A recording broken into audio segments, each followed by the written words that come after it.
สบายดีท่านผู้ชมสำหรับคลิปนี้เราจะพาท่านผู้ชมไปเบิ่งสาวน้อยร้อยลีลาเพิ่นเฮ็ดสวนสาลี่สวนแตงเนาะถือว่าเพิ่นเฮ็ดสวนสาลี่นี่ก็กว้างตามได้ยินข่าวว่าเพิ่นเฮ็ดสวนสาลี่กว้างแล้วก็สวนบักแตงเดี๋ยวเราจะพาท่านผู้ชมไปเบิ่งน้ำกันว่ามันจะกว้างใหญ่ไพศาลสำใดเพิ่นจะลงทุนจักล้านจักแสนไปเอามาฮอนนี่พระเพื่อกำลังจัดไอ้หยังอันนี้จันหมักแตงไปขาย จัดหมักแตงเจ้าเป็นน้องสาวน้อยบ่หรืออายเป็นน้อง เป็นน้องบ่โอ้สาวน้อยเพิ่นไปทางใดเดี๋ยวนี้โอ้ไปฮดสวน ไปฮดสวนมักกะลีโอ้อยู่พุ่นปอเยินแย่งสาลีอยู่โอ้โตส่วนเพิ่นบ่ธรรมดาได้พี่น้องเอ้ยกำลังจะเป็นอันป่งมากอ้าวเห็นไปนี่บ่หดส่วนบ่แม่นบ่เอานิ้วมือบีบท่อนะทดไปเลยอ๋อสบายดีสบายดีท่านผู้ชมแน่สบายดีท่านผู้ชม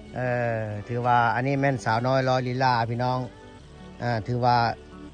ตอนนี้เพิ่นจะมาดำเนินกิจกรรมเกี่ยวกับการปลูกสาลีปลูกมักแตงเป็นอะไรได้ขายจักงวดแล้วเฉพาะปีนี้ยังบ่ทันได้ขายยังเนาะหากระปุกโอ้แล้วตัวบอลที่ว่าน้องเจ้าให้อยู่นั่นเป็นหยังมักแตงของไผของเขาเจ้าต่างหากอันนี้แหละแม่นของเจ้าเลยเนาะโอ้เพิ่นปลูกสาลีได้พี่น้องป้อต้นหมากงามๆเฮ็ดนั่น2 เดือนก็ได้ขายแล้วอีกประมาณ2 เดือนเนาะนี่วิธีฮดสาลีเพิ่นเขาคือฮดบ่อนเดียวเลยเป็นอะไรมันลักษณะว่าแบบใดการปลูกสาลีนี่เขาจะเห็ดคลองยาวไปเลยบ่เห็ดคลองยาวไปเลยแล้วฮดบ่อนเดียวนี่มันไหลไปเลยเขาต้องรู้ว่าบ่อนใดมันคอยบ่อนใดอันนั้นเนาะแล้วเขาต้องไปปะท่อใส่บ่อนนั้นโอ้พี่น้องวิธีการปลูกสาลีเห็ดแบบนี้ปลูกหมักแตงเด้น่าใช้สวนหมักแตงโอ้ไปเบิ่งสวนหมักแตงเพิ่นก่อนปอต้นหมักกว้างๆพี่น้องผู้หมักสาลีเสียดายผู้ป้อตัวคอยสุดแสงตาเลยอยู่ซ้ายหมักแตงบาทยังซื้อเด้อ FC เด้ฝากให้ FC มาเตรียมซื้อหมักแตงแล้วอีกบ่โดนก็ได้ขายแล้วปอ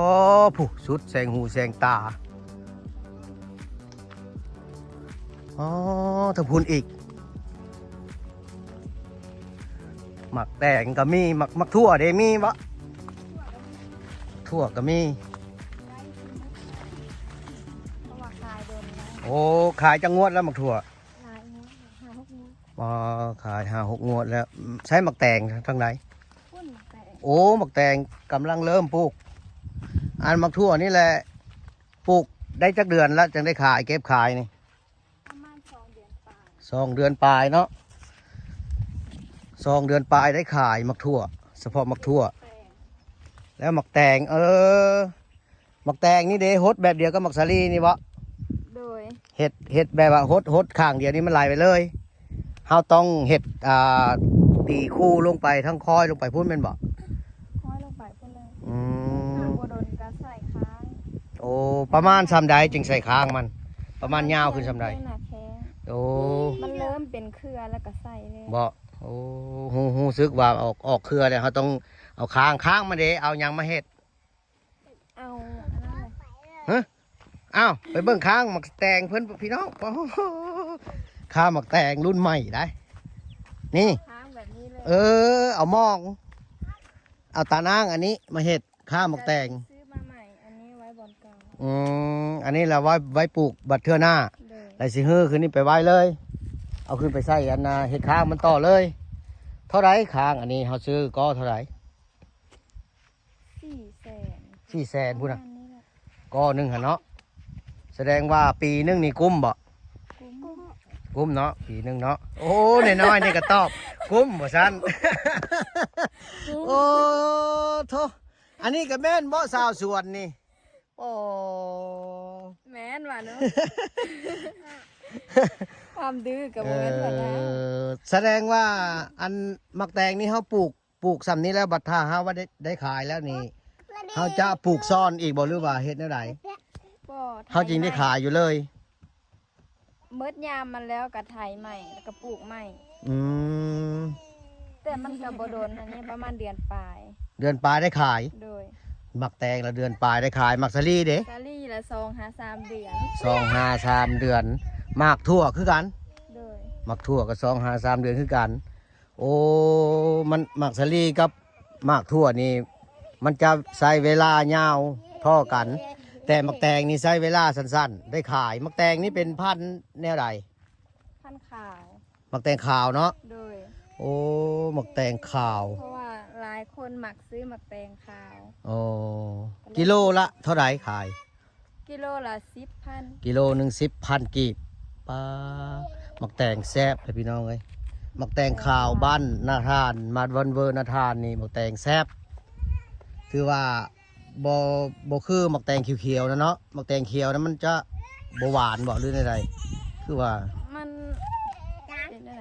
มันบ่อยากแซ่บ มันนุ่มๆอยู่บ่ บ่มากิน มันบ่กรอบเนาะ โดย โอ้แสดงว่าเพิ่นมาลงทุน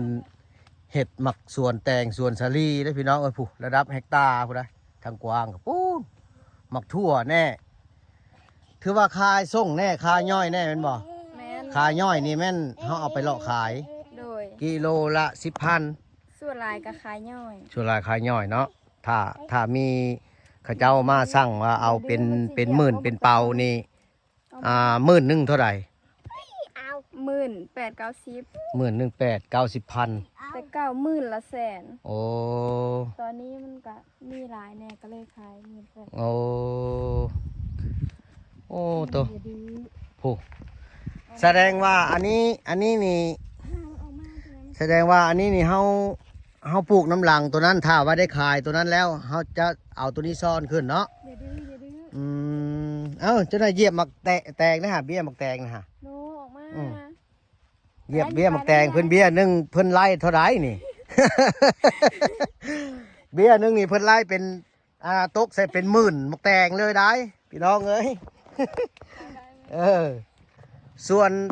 มักซาลี่นี่แต่ละอันนั้นแต่ละแปลงนี่ของไผ่แน่ ของข่อยกับน้อง โอ้ เฮ็ดนำการ2 คนเห็ดทำการ2 คนพากันออกทึนเห็ดโอ้มัดทึนเท่าไหร่ที่ว่าเห็ดมัดนี่ปลูกมัดนี่ทึนกะประมาณ อย่างน้อยก็10 ล้านขึ้นไป โอ้ลงทุนระดับ10 ล้านจริงว่าบาทนี้ขายนี่ได้ทบเครื่องบ่ขาย ได้ทบเครื่อง ได้ทบเครื่องเนาะ กว่าอีก โอ้บางที่ก็กว่าได้เพราะว่าเฮาเห็นเขาเจ้าเห็ดมักแตงสลีนี่ถือว่าเห็นว่าได้ขายดีถือว่าผู้ที่ซื้อไปขายต่อก็ถือว่ามาหับซื้อเอาไปขายได้เลยพี่น้องเอ้ยไปย่างก่อนกลับออกไปเบิ่งทางเพิ่นบนเพิ่นอาณาเอามักแตงใส่ถุง อย่าโฟกัสที่หน้าตา อะไรเป็นอะไรคือว่าได้เห็ด2 คนบุมีผู้มาช่วยมาอย่างเลยเป็นอะไรหาผู้มาช่วยหน่อยดู อีกบ่โดน อีกบ่โดนบ่โอ้ ขายสาลีแล้วจะไปแต่งเอาเนาะเพิ่นว่าขายสาลีแล้วเพิ่นจะหาแต่งเอาผัวเพิ่นว่า ตื่นเช้ามาก็เฮ็ดเวียกบ่มีเวลาแต่งตัวแต่งหน้า แม่นโอ้เพิ่นยังคิดเนาะ ป่ยังบ่มีแฟน โอ้ดุ โสดตลอด ดุป่านนี้ยังบ่มีแฟนเพิ่นว่าป้อโธ่เชิญว่าขี้ค้านแฮงเต็กอันนี้เฮ็ดเวียกบักดุก็ยังหาแฟนยังบ่ได้อยู่ยอมเลยเอาถ่ายรูปกับสวนสาลีก่อนปิ่นมาสวนสาลีพี่ เป็นบ่ทัน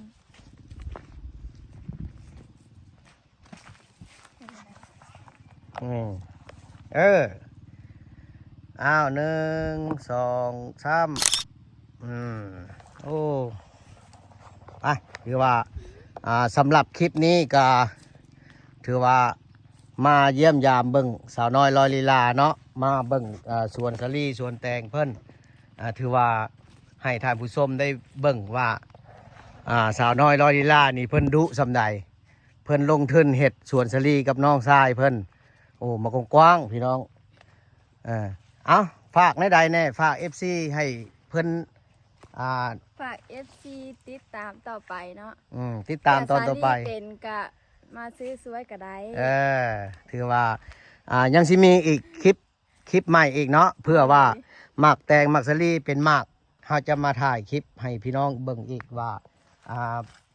ถือว่ามันหมักแตงกำลังเติบโตนี่มันจะเป็นแบบใดเพราะว่าการเริ่มต้นนี่เฮาก็ยังบ่ทันได้เล่าเรื่องละเอียดว่าวิธีเริ่มต้นเห็ดสวนหมักสลีนี่เฮาจะเห็ดคลองแบบใดเฮาจะลงปุ๋ยแบบใดยังบ่ทันได้มาเว้าให้ฟังเนาะแต่ว่าคลิปหน้า EP หน้าอย่าลืมอย่าพลาดพี่น้องกดติดตามไว้เนาะเอาบ๊ายบายกล้อง